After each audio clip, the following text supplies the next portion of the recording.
예, 안녕하십니까. 민법교수 유병태입니다. 자, 송도수 교수님 교과서는 76페이지를 펴놓으시고 먼저 요약된 것을 보시는데, 금전채권, 당연히 금전급부를 목적으로 한 채권을 말하는데, 이것도 일정한 기준으로 나누어 볼 때 금액채권, 일정액의 금전 인도를 목적으로 하는 보통의 금전채권. 그래서 일반적으로 금전채권이라면 금액채권을 이야기합니다. 그게 뭐 법적으로 제한은 없죠. 뭐 동전을 주든지 지폐를 주든지. 근데 금종채권, 이거는 일정한 종류의 금전으로 지급할 것을 말하는데, 변제기에 강제 통용력을 잃은 경우에는 다른 통화로 변제해야 된다는 거. 그 다음에 특정 금전 채권, 뭐, 기본적으로 어떤 딱 봉금돼 있는 바로 그 돈, 지급하기로 하는 거. 그러면 이거는 특정물 채권이 되겠죠. 이거는 그 특정물 채권의 법리가 그대로 적용됩니다. 외국 금전 채권의 경우에 지급할 때에, 채무자가 현실로 이행할 때 황금 시가로 변제하면 된다는 거. 일종의 대용권을 인정한 것으로서 임의 채권이라는 거. 금전 채권 요건상의 특징. 금전 채권 일반적으로 금액 채권 이야기하죠. 이행 불능은 없다는 거. 이행 지체만 있고, 금전 채무 불이행으로 인한 손해배상에 관해서는 채권자는 손해의 증명을 요하지는 않는다는 거. 이행지체가 있기 때문에 손해는 있다라고 주장을 해야 되겠지만, 소송상 변론주의 원칙상, 그러나 손해의 증명은 요하지 않는다는 거. 채무자는 과실없음을 항변하지 못한다는 거. 금전 채무 불이행의 경우에 손해배상은 다른 약정이 없어도 법정 이율해야 한다는 거. 그러나 법령 제한에 위반하지 않는 한 약정 이율이 있으면 그 약정 이율에 의한다는 것. 그래서 간단하게 보시고, 송도수 교수님 교과서 76페이지를 보시면, 금전채권, 넓은 의미로는 금전의 급부를 목적으로 한 채권을 말하는데, 좁은 의미로는 일정액의 금전 인도를 목적으로 한 채권을 말한다는 거. 그래서 일정액의 금전 인도를 목적으로 한 채권, 이걸 금액채권이라고 하는데, 보통 금전채권 이야기하면 이 금액채권을 말한다는 거. 금전채권은 법률 행위에 의해서 발생하기도 하고, 즉 매매 대금, 돈 빌렸으면은 그 돈, 임대차의 차임, 고용의 임금, 도급인이 지급해야 될 보수, 이런 것들이 금전채권 법률 행위에 의해서 발생하지만 법률 규정에 의해서도 발생한다는 거. 부당이득이나 불법 행위에 있어서도 발생할 수 있다는 것. 채무 불이행으로 인한 손해배상 채권도 원칙적으로 금전채권이 될 것이라는 거. 그래서 각각 이러한 목적의 채권이 발생하는 것들은 대부분 채권법 각 칙의 규정이 있다라고 말했습니다. 금전채권 종류와 각 종류별 채무 이행해는데, 금액채권, 이게 보통 금전채권을 말하는 것이고, 금액채권은 일종의 종류채권이라는 거죠. 그러나 급부되는 금전 자체는 의미가 없고 표상되는 가치에 중점이 있다는 측면에서 우리가 보통 말하는 종류채권과는 조금 다르다는 거. 그 가치에 중점이 있다는 거. 만약에 이게 완전히 종류채권하고 똑같다면은 별도로 규정이 없었겠죠. 경제적 변형이 생기지 않는 한 이행불능으로 되지도 않는다는 거. 금액채권은 다른 특약이 없는 한 채무자의 선택에 따라 각종의 통화로 10원짜리로 하든 100원짜리로 하든 1000원짜리로 하든 변제할 수 있다는 거.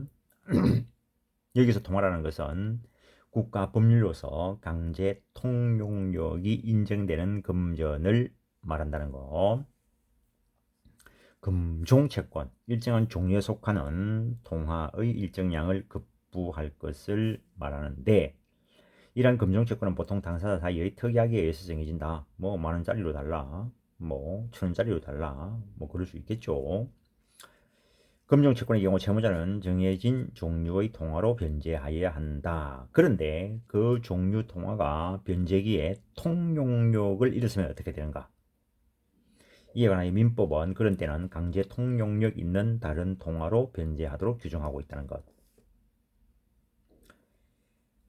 그래서 민법은 이걸 임의규정이라고, 민법 이규정은 당연히 임의규정이고, 그래서 당사자는 일정한 종류의 동화가 강제 통용력을 상실하든 상실하지 않든 반드시 그 종류로 급부하도록 약정할 수 있다. 반드시 그 종류로 약정해버리면 그것은 절대적 금종채권이 되어버리겠죠.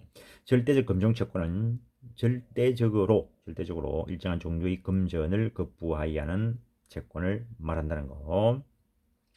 일반적인 금종채권은 상대적 금종채권이 될 것이고, 절대적 금종채권의 경우에는 그 종류의 금전이 강제 통용력을 잃더라도 그것이 존재하는 한 바로 그 금종으로 급부해야 된다는 것이고, 이 절대적 금종채권은 금전을 하나의 종류물로 다루는 것으로서 금전채권이 아니고 일반적인 종류채권이 되고 그에 따른 법리가 적용된다는 거. 특정 금전채권, 이는 특정한 금전의 급부를 목적으로 하는 채권, 딱 봉금되어 있는 거, 딱 그것만을 말하는 것이기 때문에 이거는 결국에 78페이지 보시면은 특정물 채권이 된다는 거. 외국 금전 채권은 외국의 금전의 급부를 목적으로 하는 채권이고 이를 외화 채권이다라고 한다는 거. 2번에 보시면 78페이지 봅니다. 외국의 금전은 우리나라에서는 통화로서는 효력이 없으나 민법은 국제 간의 거래의 편의를 위하여 규정을 두고 있는데 외화 채권의 경우 당사 사이에 특약이 없으면 채무자는 당의 외국의 각종의 통화로 변제할 수 있다. 뭐 미국 외화 채권인 경우에는 뭐 거기도 주화가 있고 지폐가 있죠. 그래서 특약이 없으면은 주화로 하든 그 나라 주화로 하든 그 나라 지폐로 하든 변제할 수 있다. 그리고 이때 채무자는 외국의 통화로 지급하는 것 대신에 지급할 때 있어 이행기의 황금 시가, 실제 이행기죠. 현실로 이행할 때 황금 시가에 의해서 우리나라 통화로 변제할 수 있다라는 거. 79페이지 보시면 외국의 통화, 특별한 종류의 통화 지급을 목적으로 한 채권, 즉 외국 금종 채권의 경우에 그 종류의 통화가 변제기에 강제 통용력을 잃은 때는 채무자는 그 나라 다른 통화로 변제해야 된다. 그리고 이때에도 채무자는 지급할 때의 이행기 황금 시가에 의해서 우리나라 통화로 변제할 수 있다. 그래서 이것을 내용권을 인정한 것으로서 임의 채권이다라고 합니다. 금전 채무 분리행과 관련된 특칙, 이행불능은 있을 수 없고 이행지체만 있다는 거죠. 왜냐면은 채무자인 A가 돈이 없는 거는 자기한테 주관적으로 없는 것이지 옆에 사람들은 돈을 가지고 있을 수 있죠. 그래서 법에서 다른 말 없이 이행불능이라면 주관적 불능을 의미하는 것이 아니고 객관적 불능을 의미하는 것이기 때문에 금전 채권의 경우에는 객관적 이행불능은 있을 수 없고 뭐 돈 못 갚은 거는 주관적으로 네가 못 갚는 거죠. 그래서 이행지체만 생길 수 있을 뿐이라는 거. 손해증명의 문제와 관련돼서 일반적으로 채무불이행의 경우에 채권자가 손해배상을 청구하려면 그 손해의 발생 및 손해액을 증명해야 되는데 금전 채무불이행에서는 채권자는 손해증명을 요하지는 않는다라는 거. 즉, 그 손해 발생 및 손해액 증명 없이도 손해배상을 청구할 수 있다는 것입니다. 80페이지 보시면은 뭐 길게 늘어서 하는데 금전 채권의 채무자는 과실 없음을 항변하지 못한다라고 해놨습니다. 81페이지 금전 채무를 불이행한 경우에 손해배상액은 법정 이율에 의하는 것이 원칙이라는 거. 그러나 이에 대한 예외가 있는데 법령의 제한에 위반하지 않는 약정 이율이 있는 경우 당사자가 약정한 약정 이율이 있는 경우에는 그때에는 손해배상액은 그 약정 이율에 의해서 산정된다는 거. 문제는 약정 이율이 법정 이율보다 낮은 경우에도 약정 이율에 의한 지연, 채무 불이행으로 인한 그 지연이자 이거는 결국에는 지연 손해배상액을 말하는 겁니다. 약정이율이 법정이율보다 낮을 때는 어떻게 할 것인가? 과거 판례 소개하는데 중간쯤 보시면 최근 판결에서는 397조 1항 단서 규정은 약정이율이 법정이율 이상인 경우에만 적용되고 약정이율이 법정이율보다 낮은 경우에는 그 본문으로 돌아가 법정이율이어야 한다는 것, 높은 것이어야 한다는 거죠. 그 다음에 길게 늘쓴 거 넘어가시고 82페이지 보시면 그 밑에 달라 밑에서 한 10번째 줄쯤에 이와 같이 채무자는 실제의 손해가 얼마인지를 묻지 않고 일정한 이율에 의하여 산정된 금액을 손해배상으로 지급하여야 한다는 것. 83페이지 기타 특수문제 사정 변경의 원칙에 의한 금전채권의 증가, 감액 평가와 관련돼서 인플레이션 기타 경제사정 변동으로 금전가치가 폭락하거나 폭등한 경우에 금전채권 금액을 그대로 유지하면 일방 당사자에게 가혹하게 될 것인데 여기서 사정 변경의 원칙, 이걸 객관적 행위기초이론이라고 하는데 에 의하여 금전채권의 증액 또는 감액 평가를 인정할 것인가가 문제가 되는데 판례는 이를 부정한다는 거. 과거에 그 곽윤직 교수님 민법 총칙에 민법에 있어 법적 안정성을 중시할 것인가 구체적 타당성을 중시할 것인가 라고 논의를 하시면서 과거 그 2차 대전 독일 패망 이후와 관련돼서 그 예시를 하신 게 있었는데 독일이 패망하기 전에 뭐 예컨대 극단적으로 내가 그 독일 물가 시세를 모르니까 그 독일 패망하기 전에 예컨대 1마르크를 가지고 뭐 2차 세계대전 전에 1마르크를 가지고 데이트를 하면은 뭐 밥도 먹고 차도 마시고 했다는 거죠. 그런데 패망 후에는 마르크가 완전히 이거 가치가 떨어져 가지고 뭐 1억 마르크를 들고 나가야 데이트를 할 수 있을까 말까, 뭐 커피를 한잔 마실 수 있을까 말까 하는 그런 지경이 되었다는 거죠. 극단적으로 내가 그 물가를 독일 그 물가를 모르니까. 그렇다면은 2차 세계대전 패망하기 전에 그 1마르크를 빌린 사람은 패망 후에 1마르크만 갚으면 될까? 1억 마르크를 갚아야 될까? 이게 실제로 독일 그 민사법정에서 문제가 됐다는 거죠. 법적 안정성을 중시하면은 1마르크만 갚으면 되고 구체적 타당성을 중시하면은 커피값 대비해가지고 보면은 패망 후에는 1억 마르크를 갚아야 된다는 결론이 나올 수 있다는 거죠. 근데 법에서는 법적 안정성도 중시한다는 거죠. 그래서 83페이지 판례는 정액 감액 평가를 인정할 것인가? 판례는 이를 부정한다 해놨습니다. 구체적 타당성도 중요하지만 법적 안정성을 중시해야 될 때도 있다는 것이다. 그 정도 하고 넘어갑니다. 84페이지 이자 채권과 관련되어서 이자 채권이라면 이자의 급부를 목적으로 한 채권을 말하는데 그럼 도대체 이자가 뭐냐? 그 사견으로는 정도숙 교수님 견해로는 원본인 금전 기타 대체물을 소비의 방법으로 사용할 수 있는 데 대한 대가로서 수익에 관계없이 사용 기간에 비례하여 지급되는 금전 기타 대체물을 말한다는 거. 85페이지 발생 원인 이자는 어떤 자가 금전 기타 대체물을 사용할 수 있다고 하여 당연히 발생하는 것은 아니고 민법상 일반적인 이자 지급 의무는 없다라고 해놨습니다. 이자는 이자를 발생시키기로 하는 당사자의 특약이 있거나 법에 규정이 있는 때에만 발생한다는 거. 이율 기본적으로 법정이자는 물론이고 약정이자도 대부분의 경우에는 원본액에 대한 비율 그것을 이율이라고 하는데 여기에 따라서 그 산정된다는 거. 법정이율 달리 정한 바가 없을 때 민사 법정이율은 연 5푼이고 상사 법정이율은 연 6푼이고 공탁금의 이자는 연 1만 분의 35다라는 거. 법정이율은 이자의 산정 외에 금전 채무 불이행으로 인한 손해배상 즉 지연이자의 산정에도 쓰인다는 거.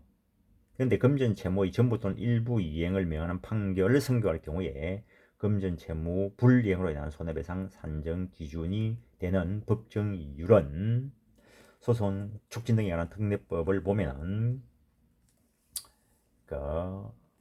연 40% 범위 내에서 연 100%의 40% 이내의 범위에서 대통령령으로 정하게 되는데 현재는 연 100분의 12다라는 거, 12%라는 거. 그래서 옛날에는 이걸 24% 그리고 20%, 15%까지 인정한 적이 있습니다. 19년 8월인가 그 전에는 연 15% 100분의 15를 인정을 했는데 그 이후에 현재 100분의 12까지 인정한다는 거.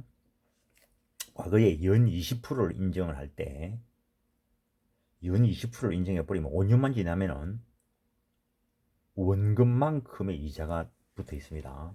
그래서 과거에 어떤 사람들이 이걸 저축의 개념으로도 쓰는데 그래서 일반적으로 1,000만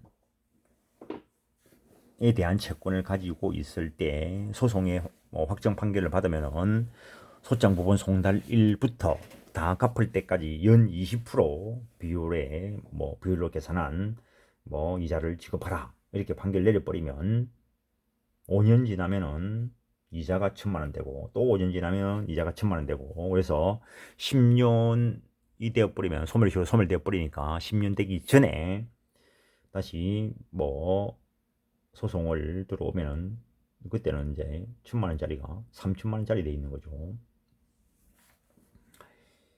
그런 적도 있었다라는 거. 어쨌든 달리 약정한 바가 없으면은 소촉법은 소장부분 송달 1부터 다 갚는 날까지 연 12% 변제하도록 해놨습니다. 근데 약정이 있으면은 이자제한법의 제한을 침해하지 않는 약정이 있으면 약정에 따릅니다. 조금 이따 말씀드릴 것인데 당사자가 약정 이유를 정할 수도 있다라는 거. 이자채권은 이자의 급부를 목적으로 한 채권이 되는데 이자의 분류 보면은 원본에 대하여 일정 기에 일정률의 이자를 발생시키는 기본적 이자채권이 있고 기본적 이자채권으로서 매기에 일정액의 이자를 지급해야 하는 채권, 지분적 이자채권이 있다는 거죠. 연 12%, 매월 1%씩 연 12%라면은 연 12%라면은 기본적 이자채권이 될 것이고 그때 연 12% 하는데 이자는 매월 1일 날 지급한다라고 하면은 매월 1일 날 지급하는 그 이자채권은 지분적 이자채권이 되겠죠. 그래서 88페이지 보시면은 이자채권은 부종성이 있는데 원본 채권의 종된 권리로서 주된 권리인 원본 채권이 존재해야 이자채권이 인정될 것이라는 거. 그것을 이자채권의 부종성이라 하고 독립성 보시면 이자채권은 하나의 권리로서 원본 채권으로부터의 독립성도 가진다. 당연하죠. 내가 원본 채권을 가지고 있는데 매월 발생하는 이자는 친구 X 너가 받아가라. 가능하죠. 그래 원본 채권과 별도로 소를 제기할 수도 있고 이자 변제 안 한다고 이자 지급하라고 소를 제기할 수도 있고 이자 그 부분만 양도할 수도 있고 또 이 이자 부분에 대해서 담보를 제공하게 할 수도 있고 이자 부분을 압류할 수도 있고 이자의 제한 법정 이자는 그 제한이 문제되지 않는다. 법대로 가면 되니까 약정 이자의 경우에는 좀 다른데 89페이지 중간 줄 밑에 보시면은 우리나라는 종래 이자 제한법을 제정하여 약정 이자를 규제해 왔는데 97년 IMF 때 IMF 요구에 따라서 그 법이 폐지된 적이 있습니다. 왜냐면은 외국 돈이 들어와야 되는데 이자 제한법 적용해 버리면은 자기들이 가져가고 싶은 고율의 이자를 못 가져가잖아요. 그래서 그걸 압박에 의해서 폐지하게 하고, 그래서 어쨌든 그게 오히려 더 IMF 때문에 어떤 이 외화 부족이 더 될 수도 있었던 거죠. 어쨌든 그러한 상황에서 이자 제한법이 없으니까 이제 그 이자는 103조, 104조에 의해서 규제를 했습니다. 판례가. 이제 그 이후에 IMF 통제를 벗어났고, 그래서 폭리 행위가 계속 문제되니까 대부업 등 등록 및 금융이자, 금융이용자 보호에 관한 법률이 제정되었고, 다시 이자 제한법도 마련을 했습니다. 91페이지 보면은 이자 제한법의 적용 범위, 이건 알아두셔야 되는 거죠. 일반인들도 이자 제한법은 금전 대차, 즉 금전의 소비 대차에 대해서만 적용된다는 거. 대차 관계에 기하지 않고 생기는 금전 채권에는 이자 제한법 적용 안 한다는 거. 그래서 매매 대금 뭐 지연에 대해서 약정을 했을 때는 이자 제한법 적용 안 받는다는 겁니다.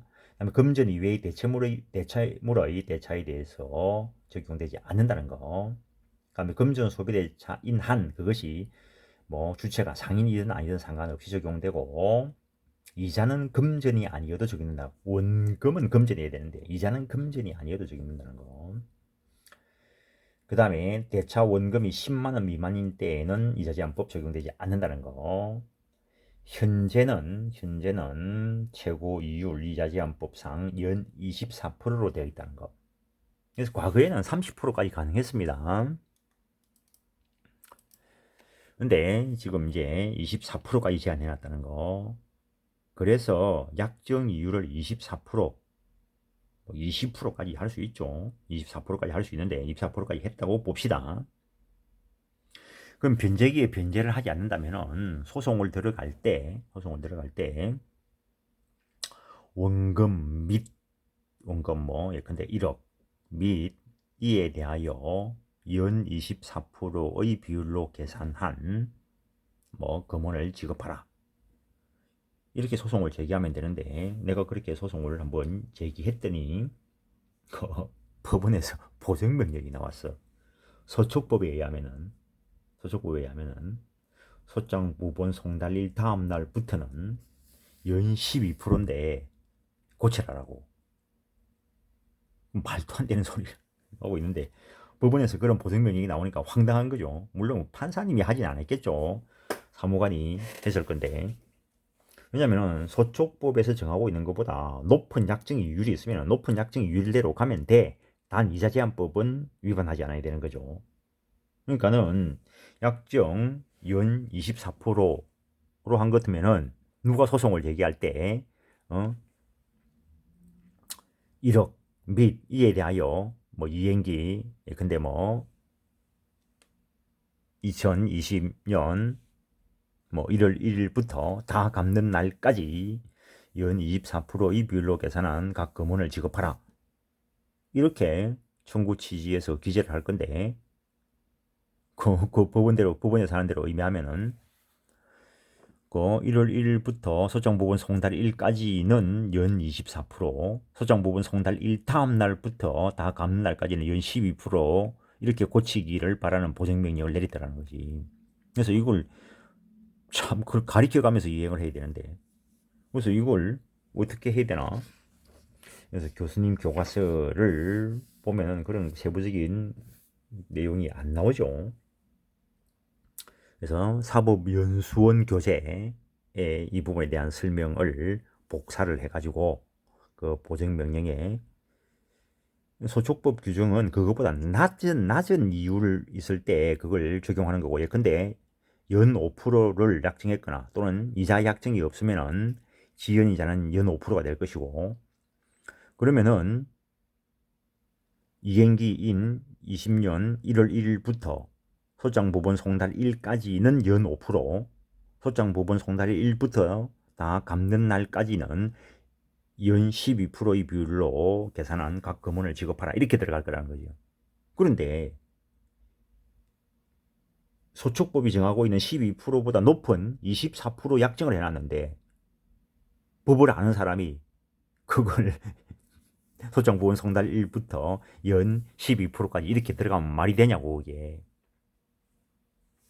가지고 그걸 사법연수원 교재를 꼭 사가지고 주면서까지 보정명령에 반박을 한 적이 있습니다.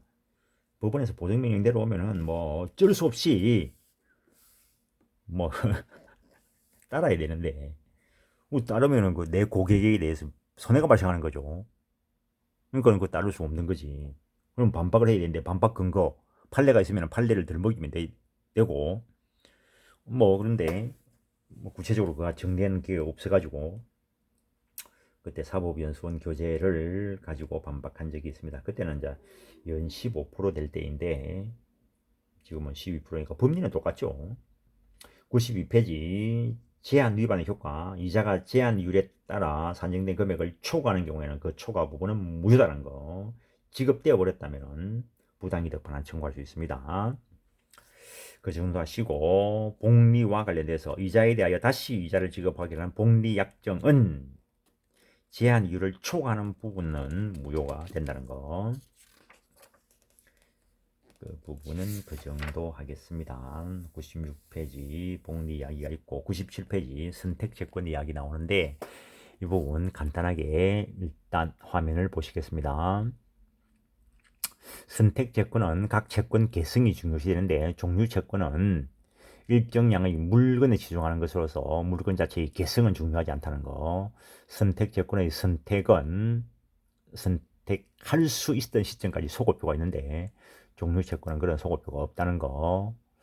그 다음에 종류채권 특징과 관련된 것은 종류채권에서 봤죠. 선택채권의 선택은 기본적으로 선택에 의해서 특정이 될 수 있고 급부불능에 의해서 특정될 수 있다는 거. 그 다음에 선택채권의 경우에는 변경권이 인정된다는 거. 기본적으로 상대방이 동의가 있어야 되고 뭐 이런 제한이 있긴 하지만 그 다음에 강제집행 선택채권 자체를 강제집행할 수는 없다는 거. 선택 절차를 밟고 난 뒤에 강제집행하는 것은 별개의 문제이고 선택채권의 특정 선택채권은 선택적으로 정해져 있는 수개의 급부를 목적으로 하는 것으로 채무를 이행하려면 어느 하나로 특정되어서 단순 채권으로 변경돼야 된다. 이걸 선택채권의 특정 또는 집중이라는데 종류채권의 특정하고는 다릅니다. 일단 선택권 구체적인 급부 중에 수개의 급부 중에서 구체적으로 이행할 것 어느 거냐 그거를 선택하는 것을 말하는데 선택권자는 법률의 규정 또는 당사자 약정에 의해서 정해질 수 있습니다. 이런 부분은 한번 읽어보시고 선택의 효과 단순 채권으로 변하는 것이지 특정물 채권이 되는 게 아닙니다. 선택된 그게 종류 채권일 수도 있습니다. 그 다음에 급부불능으로 인한 특징도 있는데 급부불능으로 인한 특징의 경우에는 소고표가 인정되지 않는다라고 보는 것이 일반적인 입장입니다. 97페이지 보면은 선택채권은 채권의 목적이 선택적으로 정해져 있는 것인데 앞에서 예를 들은 적이 있습니다. 무권대리인에게 상대방이 선택에 따라서 일정한 요건 하에 계약의 이행 또는 손해배상 청구할 수 있다라고 민법 총칙에 있는 조문에서 규정을 두고 있습니다. 그래서 채권의 목적이 그렇게 선택적으로 정해져 있는 채권을 말하는데 선택채권은 복수의 채권이 아니고 일단 하나의 채권이라는 거. 그래서 선택되고 나서 하나의 청구권만 인정될 것이라는 거. 98페이지 보시면은 종류채권과의 구별, 선택채권은 급부가 확정되어 있지 않다는 점에서는 일단 종류채권과 구별된다. 종류채권은 종류로 딱 급부가 확정되어 있습니다. 선택채권은 선택적으로 일단 존재한다는 거. 그러나 급부의 수가 한정되어 있다는 점, 급부의 개성이 중요시된다는 점. 그래서 이행불능에 의한 특징이 인정된다는 점, 선택에 소고표가 있다는 점에서 종료채권과 차이가 있다라는 거. 그래서 선택채권은 선택의 범위는 제한이 있지만 급부가 일단 그 순간에는 확정되어 있지 않고 확정되어 있지 않다는 점에서는 종료채권과 다를 바가 없다는 거. 선택채권의 특정, 선택권을 가지는 자는 선택채권의 발생 원인인 법률 행위 또는 법률 규정에 의해서 정해지는 것이 보통이라는 거. 이 선택권이 이전될 수도 있다는 것. 그 정도 아시죠? 초반에 공부할 때 이런데 뭐 힘을 빼면 안 됩니다. 이거 한번 이런 게 있다고 보는 거고, 내도 처음 공부할 때나 이런 용어 들어봤지 나중에 뭐 시험 공부를 한다든가 이럴 때는 이거 시험 문제에서 본 적이 없습니다.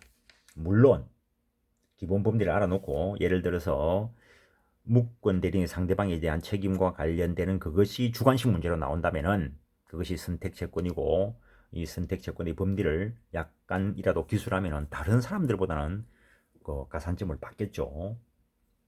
왜냐하면 민법 총칙 교재를 보면은 거기에서는 선택채권에 대해서 이야기가 없고 그냥 조금이나 말했던 그 조문 정도 소개하고 넘어갑니다. 근데 공부를 다 한 사람이라면 그걸 공부를 다 했다는 걸 표를 내기 위해서 그 자리에 글 쓸 때 선택채권과 관련된 법리를 좀 쓰면은 다른 사람들보다는 훨씬 차이 있는 답안지를 낼 수 있겠죠. 급부불능에 의해서 특정될 수 있는데 101페이지 교과서에 보시면은 그 중간쯤에 송득수 교수님이 관로안에 우리 문헌들은 한결같이 급부불능에 의한 특정은 소고표가 없다라고 하는데 요거는 좀 다르다 뭐 이런 말씀을 하고 계십니다. 근데 어쨌든 일반적인 견해가 급부불능, 선택채권에 있어서 선택권 행사는 소고표가 인정된다가 원칙입니다. 근데 우리나라 대부분의 교수님들이 급부불능으로 인한 특정의 경우에는 소고표가 없다라는 거 그렇게 인정한다는 것. 그 정도 하시고, 임의채권은 별도로 법 조문에서 채권의 목적 파트에는 없지만 아까 그 금전채권과 관련되어서 대용권이 있는 임의채권인 것이다라고 말씀을 드린 적이 있습니다. 임의채권은 채권의 목적이 하나로 확정되어 있으나 그래서 선택채권하고는 다르죠. 선택권이 있는 것이 처음에는 확정이 안 돼 있는 거죠. 근데 임의채권은 채권의 목적이 하나로 확정되어 있으나 채권자 또는 채무자가 다른 급부로서 본래의 급부에 가름할 수 있는 권리, 대용권을 가지는 채권이다 말한다는 거. 그래서 그 외국 채권과 관련되어서 강제 통용력을 이루면 뭐 다른 것으로 가름하여 변제할 수 있다. 그 대용권이 그 법 전에 규정되어 있다라고 했습니다. 금전채권과 관련해서 79페이지에 그 외국 그 금종채권의 경우에 그 종류의 통화가 변제기에 강제 통용력을 이룬 때는 채무자는 그 나라의 다른 통화로 변제해야 한다. 그리고 이때에도 채무자는 지급할 때 이행지의 황금 시가에서 우리나라 통화로 변제할 수 있다. 대용권을 인정한 임의채권이다라고 이야기했습니다. 그래서 임의채권이 존재하기는 하는데 채권의 목적 파트에서 별도로 규정하고 있는 것은 아니라는 거. 그래서 선택채권과 유사하기는 하지만 차이는 있다라는 거. 그래서 선택채권에 관한 규정은 임의채권에 적용되지 않는다는 거. 103페이지 보시면 임의채권의 경우에 처음부터 하나의 급부만이 채권의 목적입니다. 그것이 안 될 때 그에 가름하여 대용권 행사에서 변제할 수 있다는 것이고, 근데 선택채권의 경우에는 선택이 있기까지는 선택적 급부가 동등한 지위에 서 있다는 거. 임의채권의 발생, 계약 등의 법률 행위나 법률 규정에 의해서 발생할 수 있고, 판례도 외화채권을 임의채권이라고 이해하고 있다. 앞에서 이해된 거죠. 임의채권의 효력, 대용권은 임의채권에 있어 채권자 또는 채무자가 본래의 급부 대신에 다른 급부를 청구하거나 제공할 수 있는 권리인데, 그 다음 단락에 누가 대용권을 가지는가는 임의채권을 발생시키는 법률행위나 법률 규정에 의해서 정해지고, 불분명한 경우에는 채무자가 대용권을 가지는 것으로 해석한다는 것. 그래서 그 정도 하시고 이번 시간은 여기까지 해서 마치겠습니다. 예, 수고했습니다.